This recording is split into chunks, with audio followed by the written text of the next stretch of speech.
like, we want it to be in your head. You'd be able to comprehend what the character is thinking.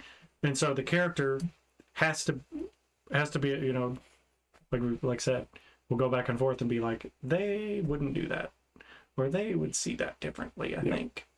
And sometimes characters butt heads. Yes. And sometimes writers butt heads because of the way characters would butt heads. Yes.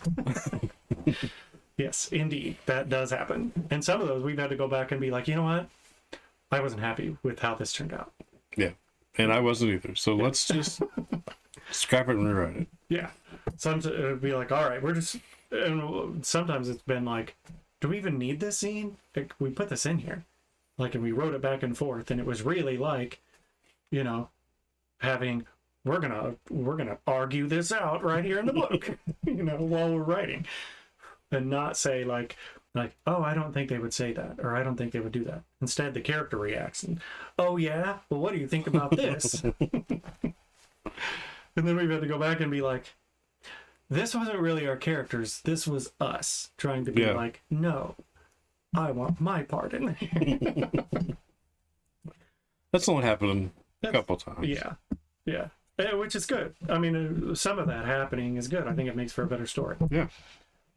And some of it we've gone in and kept. Sometimes when that's been in there, we're like, this actually turned out really good.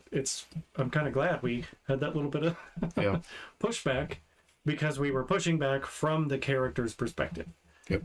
So, and it worked well. But yeah, our writing process, writing together, we've done a lot of outlining.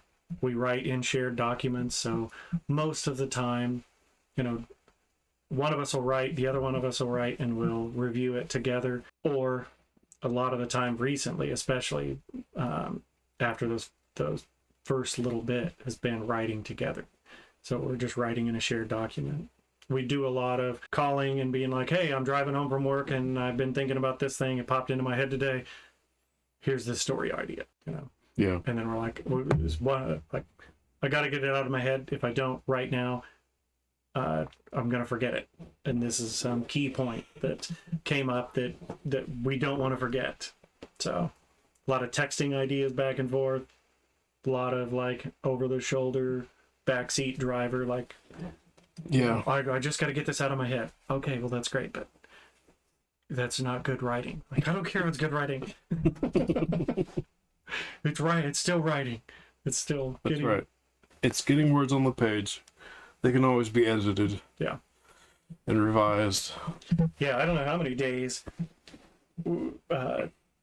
how many times we've got together and just been like, all right, let's sit down and write. And then I got nothing. Mm-hmm. There's nothing. Like, you got anything? Nope. Like, well, this is our writing time. We have to put something on the paper. Yep. But a lot of those times have ended up with, well, let's go back and look at something else. Yeah. And then we've been able to fix a problem or a spot where we were stuck before. Yeah. When we're stuck now with this other spot. Yeah. So it works out. Yeah, it does. So really, that's kind of our process that we've been through so far. That's what it's like to author together. I don't know what other people who do co-authoring joint projects. Yeah, I have no idea. I haven't talked to anybody who's written something with somebody else. So. It's fun though. It's a good time. Yeah.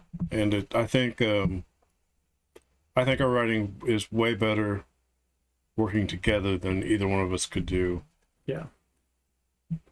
Yeah, I mentioned when we did our book release, or our book launch party kind of thing, that our writing styles, we like the same kind of things. We like fantasy, we like sci-fi, we like different genres. But our writing styles vary.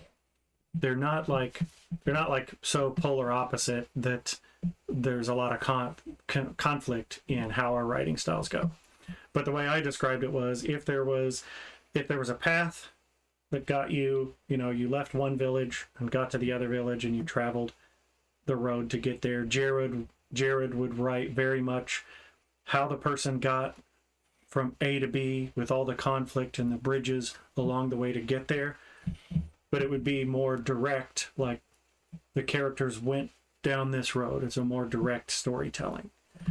And my storytelling is they walked out the door and then they meandered all over the place and smelled the flowers and went and visited their neighbors and all this stuff and all the things that they did on their way to get to each bridge that they crossed. So Jared has helped me rein back in some of my, we don't need to know the color of every flower and all the little details. And then I've helped with on Jared's side of, we got this direct path, but it's also interesting to go explore some of the things along the way and see how that happens. Yeah. Yep. And so, I don't know, maybe if you're reading it, you'll be able to tell, oh, they're going straight there. That was Jared. Or, look, they found something totally random. It must be Chris. So, something I just thought of from that perspective is Jared and I have done some D&D together. Jared, how do my characters typically go with D&D? It takes a long time to play with Chris. And his sons are even worse. Yeah.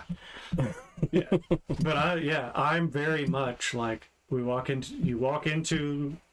bust the door down of this chapel and you walk in. Like, what do we see? You see this and this and this. And I'm like, can I move the bench? Can I pull this board out of the way? Can I inspect all the floorboards and find little, I'm the character where the DM, which is frequently Jared's son. Yeah. is like, sometimes I can tell after a little bit where he's like, there's nothing in this chapel. It's just a building. You just walked in. There's nothing here. Yeah. I'm like, wait, we just spent 45 minutes in the chapel for nothing? Yes. Yes, you did.